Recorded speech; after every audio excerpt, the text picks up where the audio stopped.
کیا ہم نے کبھی سوچا کہ ہم زندگی میں جو پلان کرتے ہیں اس میں کامیاب کیوں نہیں ہوتے؟ زندگی تو بہت تیزی سے گزر رہی ہے.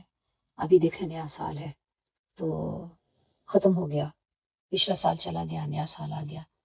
تو یہ اس وقت خوشیاں منانے کے بجائے یہ سوچنے کا مقام ہے کہ آیا ہم نے جو پلان کیے تھے پچھلے سال میں، کیا ہم اس کے مطابق اپنے آپ کو ڈال سکے، بدل سکے؟ کیا ان پلاننگز میں ہم کامیاب ہو سکے؟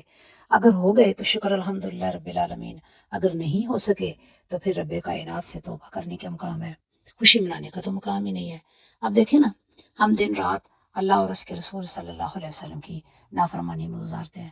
تو سوچنا یہ ہے کہ وہ وقت، وہ ٹائم، وہ سال، وہ ماہ و سال جو اللہ اور اس کے رسول کی نافرمانی میں گزر گئے، اس پہ سچی توبہ کی جائے، اور جو آئندہ آنے والا وقت ہے اس میں اچھی پلاننگ کی جائے اور اس پلاننگ کے تحت آگے چلا جائے تاکہ زندگی خوشگوار ہو اور زندگی میں ہم کامیاب ہوں.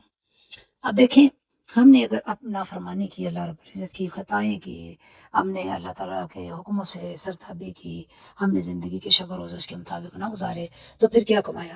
کمائی تو کوئی نہ کی.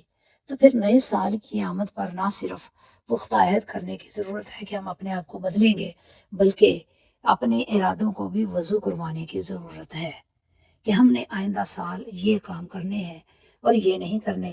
یہ اللہ کی رضا کے کام ہے، یہ اس کی ناراضگی کے کام ہے.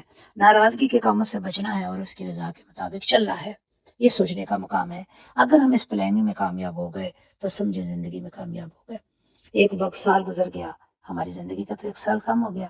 اب اللہ نے اگر اگلے سال کا ٹائم دیا ہے، مہلت دی ہے، وقت بدلا ہے، موسم بدلا ہے، تو پھر ہمیں بھی اپنے آپ کو بدلنے کی ضرورت ہے، اپنی پلاننگ کرنے کی ضرورت ہے، اپنی ناکامیوں پر غور کرنے کی ضرورت ہے، اپنی کامیابیوں کو قریب لانے کے لیے مزید محنت کرنے کی ضرورت ہے تاکہ آئندہ آنے والا سال ہمیں ویلکم کرے. اگر ہم اپنے ماضی پر نظر دوڑائیں اور ماضی میں جو ہم اچھے کام نہیں کر سکے تو شرمندگی ہوتی ہے، انسان اس پہ پریشان ہوتا ہے، نادم ہوتا ہے، بلکہ بعض دفعہ آنسو بھی بہا لیتا ہے کہ ایسا میں کیوں نہ کر سکا. اب اگر اللہ پاک نے آگے ٹائم دیا ہے تو سوچنا یہ ہے کہ میں نے یہ ساری پلاننگ کرنی ہے تاکہ میں زندگی کے اندر کامیاب ہو جاؤں اور میں نام کماؤں، عزت کماؤں، پھر اس کے ساتھ ساتھ مجھے معاشی حالات بھی بہتر ہوں. ٹھیک ہے، یہ سوچنا ہے. اب اگر ہم ان چیزوں پر کامیاب نہ ہوئے تو پھر ہماری تو زندگی ضائع گئی. ہم نے اللہ کی فرما برداری اختیار نہ کی، اس رسول کے مطابق نہ چلے، سیرت طیبہ کو سامنے نہ رکھا، اپنے دن رات نہ بدلے، تو پھر تو افسوس کا مقام ہے. اسی چیز کو اللہ رب العزت سورہ العصر میں بیان کرتے ہیں کہ والعصر ان الانسان لفی خسر، کہ ہمیں وقت کی قسم ہے. اب وقت کی قسم اٹھانے کی کیا ضرورت تھی؟ انسان کو جگانے کے لیے، بیدار کرنے کے لیے، اس کے شعور کو بیدار کرنے کے لیے اور اس کو سوچ بدلنے کے لیے کہ انسان، ہمیں وقت کی قسم ہے کہ بے شک انسان خسارے میں ہے. کون سا انسان؟ الا الذین آمنوا وعملوا الصالحات، سوائے ان لوگوں کے کہ جو ایمان لے آئے اور جنہوں نے نیک عمل کیے. یہاں پہ علامہ اقبال کہتے ہیں کہ عمل سے زندگی بنتی ہے، جنت بھی جہنم بھی. یہ خاکی اپنی فطرت میں نہ نوری ہے نہ ناری ہے. تو ہمیں اپنی زندگی کے بارے میں سوچنا ہے.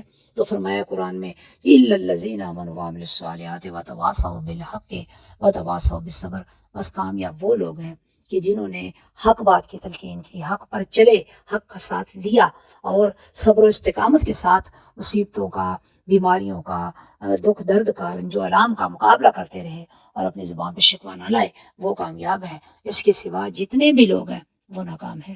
تو لہٰذا اس سال نو کے موقع پر ہمیں اچھی پلاننگ کے ساتھ ساتھ سوچ بچار کرنے کی، اپنے کل کو بدلنے کی، اپنے ماضی کو دیکھ کر اپنے حال کو سنبھالنے کی اور اپنے مستقبل کو روشن کرنے کی ضرورت ہے. اگر ہم ایسا کر لیں گے تو انشاءاللہ کامیابی ضرور ہمارے قدم چومے گی اور وہ شرمندگی جو ہمیں پچھلے وقت میں رہی وہ نہیں ہوگی. آئندہ مہلت جو ٹائم ملا ہے ہمیں اس پہ فخر ہوگا کہ ہم نے اللہ رب العزت اور اس کے حبیب کی فرما برداری کے مطابق وقت گزار کر اپنے وقت کو کامیاب کیا. اللہ رب العزت ہمیں ایسا کرنے کی توفیق عطا فرمائے. السلام علیکم ورحمۃ اللہ وبرکاتہ. دعا میں یاد رکھیے گا. اللہ حافظ.